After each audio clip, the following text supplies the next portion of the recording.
పవన్ కళ్యాణ్ గారికి అభినవ శ్రీకృష్ణదేవరాయ అన్నటువంటి బిరుదు వచ్చింది. కొన్ని న్యూస్ ఛానల్స్ డిబేట్స్ జరుగుతూ ఉన్నాయి. వైసీపీ వాళ్ళు వాదిస్తూ ఉన్నారనమాట.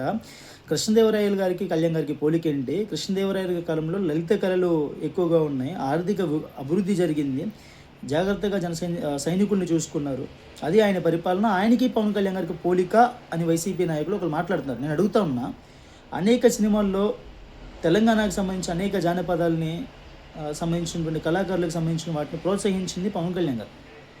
కళారంగంలో ఆయన ఉన్నాడు. దాంతోపాటు ఎంతోమంది చిన్న చిన్న ఆర్టిస్టులను కూడా ప్రోత్సహిస్తూ వచ్చేటువంటి వ్యక్తుల్లో పవన్ కళ్యాణ్ గారు ఉన్నారు. అది మనకు తెలుసు. ఆయనకి ఎంత భాష పట్ల మక్కువ ఉంది, లలిత కళల పట్ల మక్కువ ఉంది అనేది సుస్పష్టం.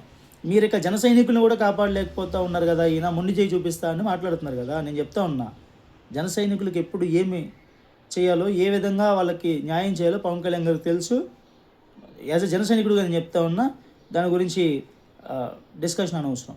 మూడో విషయం, అసలు ఆ శ్రీకృష్ణదేవరాయల కాలంలో అభివృద్ధి జరిగింది, కళ్యాణ్ గారి పాలనలో ఏం జరుగుతుందని మీరు మాట్లాడుతున్నారు. నేను చెప్తా ఉన్నా, ఈరోజు పంచాయతీరాజ్ శాఖలో ఆయన తీసుకొచ్చినటువంటి రిఫార్మ్స్ కానీ, అటవీ శాఖలో ఆయన స్పందిస్తూ ఉన్నటువంటి విధానం కానివ్వండి, నేచురల్ రిసోర్స్ పక్కకి వెళ్లకుండా ఈ ఆధునిక దీనిలో తాను తీసుకున్నటువంటి శాఖలకు న్యాయం చేస్తున్నటువంటి వ్యక్తిగా పవన్ కళ్యాణ్ గారు నిలిచిపోతూ ఉన్నారు.